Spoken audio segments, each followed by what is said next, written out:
ಏನು ಗೊಂದಿರ್ಲಿಲ್ಲ. ಅದು ಸ್ವಲ್ಪ ಗೊಂದಲ ಬಿಜೆಪಿ ಅವರು ಕ್ರಿಯೇಟ್ ಮಾಡಕ್ ಟ್ರೈ ಮಾಡಿದ್ರು ಅವರು.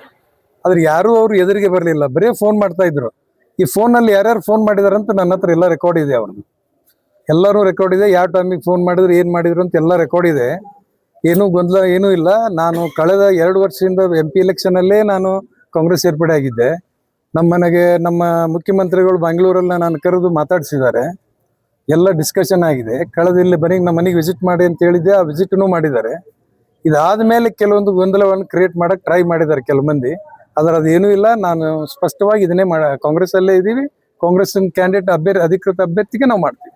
ಅಧಿಕೃತ ಅಭ್ಯರ್ಥಿ ಕಾಂಗ್ರೆಸ್. ನಾನು ಮುಂಚೆ ನಮ್ಮ ಮನೆಯಲ್ಲೂ ಕೂಡ ಬೈಟ್ ಕೊಟ್ಟಿದ್ದೀನಿ. ನಾವು ಯಾರು ಅಧಿಕೃತ ಮುಖ್ಯಮಂತ್ರಿಗಳು ಉಪಮುಖ್ಯಮಂತ್ರಿಗಳು ಯಾರಿಗೆ ಟಿಕೆಟ್ ಕೊಡ್ತಾರೋ ಅವರೇ ನಮ್ಮ ಅಧಿಕೃತ ಅಭ್ಯರ್ಥಿ ಅಂತ ಅವತ್ತೇ ಬೈಟ್ ಕೊಟ್ಟಿನಿ.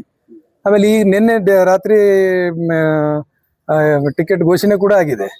ನಾವು ಏನೂ ಸಂಶಯ ಇಲ್ಲ ಅದ್ರೊಳಗೆ ಮಾಡೋದ್ರಲ್ಲಿ. ನಾವು ಇದೇನು ನನಗೆ ಹೊಸ ಚುನಾವಣೆ ಅಲ್ಲ ಇದು. 96ರಿಂದ ಮಾಡ್ತೀನಿ ನಾನು ಈ ಚುನಾವಣೆ. ಪಾರ್ಟಿ ಹೊಸದಿರ್ಬೋದು ಈ ಸಲ ಅಷ್ಟೇ, ಬಟ್ ಚುನಾವಣೆ ಎಲ್ಲ ಗಿಮಿಕ್ ಗೊತ್ತು ನನಗೆ.